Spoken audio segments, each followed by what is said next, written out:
if I may, what would be your favorite innings that you witnessed of Sachin Tendulkar, and what's your favorite moment from his cricketing history? I mean, favourite is probably not the right word because it hurt us, but just a masterclass of batting in '98 against us, 143 out in Sharjah. It's just hard to put into words the stuff he could do with the ball. Just you pitch it anywhere and he's still damaging you. He rocked back, hit that cover drive, and it was nothing but boundaries. So tough to watch. Again, favourite, maybe not. Memorable, definitely. Definitely. I mean, there are so many favorite innings that I could probably name for Sachin Tendulkar, but I can't probably choose one because that's how amazing he was. Moving to you, Susie, what would be your favorite innings from Sachin Tendulkar? Yeah, well, I guess I'm behind Jansen. Every innings against Australia hurt us. So they might have been great innings for Sachin, but they weren't always great innings for us. He is the leading run scorer in Test and ODI. So the number of times that he hurt us is pretty high. But I think when he played that 2007-8 in Queensland at the Gabba, he broke the 16,000 runs for ODIs, and that was the world record. I remember at the time that felt really huge that he did that here in Australia, and then we were watching it on I wasn't live, but we were watching on TV, and that felt just so massive to break that 16,000 innings barrier. And of course he went on, but I certainly remember when he did that. Yep, that's one of the great innings that we all probably might remember. Quickly moving on to Arun from India. Arun, if you had to choose one innings that you remember from Ricky Ponting, which one would you pick, and why was the one that was most memorable for you? Hello, everybody. Glad to be on the show. I think Ricky Ponting has been one of the greatest captains in the cricketing history, I guess. But if I had to choose my favorite, I think it would be his knock against South Africa. I think in 2006, I guess it was a big scoring match. I think it was the 400 mark cross that happened. I think he scored. I'm not really remembering the exact score that Ricky Ponting made in that match, but I think it was definitely above 150. I think 160 or so. But that match where I think it was a 434-ish score against South Africa, but that's one of his best knock, and I think that match would be remembered as one of the greatest matches in the century for the fact that both teams scored more than 400 in the ODI match. So yeah, I would, and Ricky Ponting's innings there was simply superb. So I would vote that as one of my best favorites for Ricky Ponting against South Africa. Yep.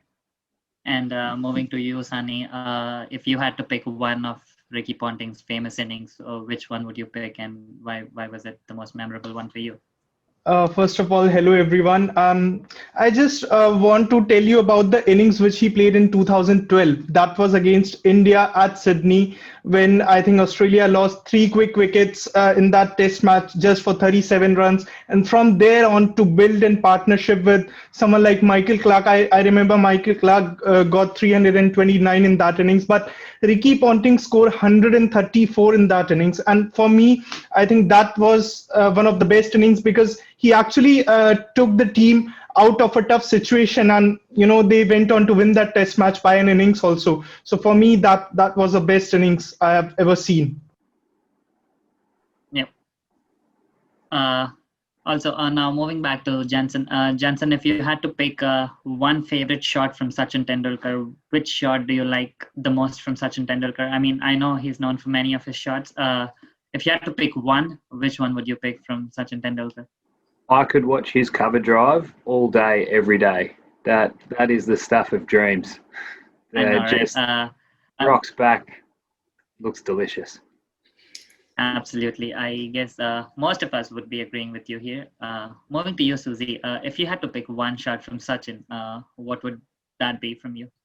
I would actually differ. I think it's the uppercut, which I think he invented or he crafted himself, because it always looked like he was just leaning back to dodge the ball. He was only 5'6", so so a lot of the shots, the balls came quite high, and it often looked like he was just veering back, and then suddenly his bat touched the end and it's four. And he just looked so effortless. It was almost like an accident, but he did it every time. And the number of fours he got, and the bowlers would just shake their head because they didn't see it coming. And also his eye for the ball, to catch the ball at that height and to be able to make contact with the bat, I think is really extraordinary. Yep, that's a really great explanation. And yes, he definitely was a master, even though he was so short. And that uppercut was something that we'll always remember. Moving to you, Arun, if you had to choose a shot from Ricky Ponting, which shot would you be, watching Ricky Ponting play all day long? I think if I had to choose, I think I would be a little biased. Of course, Sachin is one of my favorite players. But as good as Sachin plays the straight drive, I think some of Ricky Ponting's shots on the straight drive and his flicks are simply superb. And I would vote Ricky Ponting's hook shots to be one of the best. I think is very strong on the hook shots.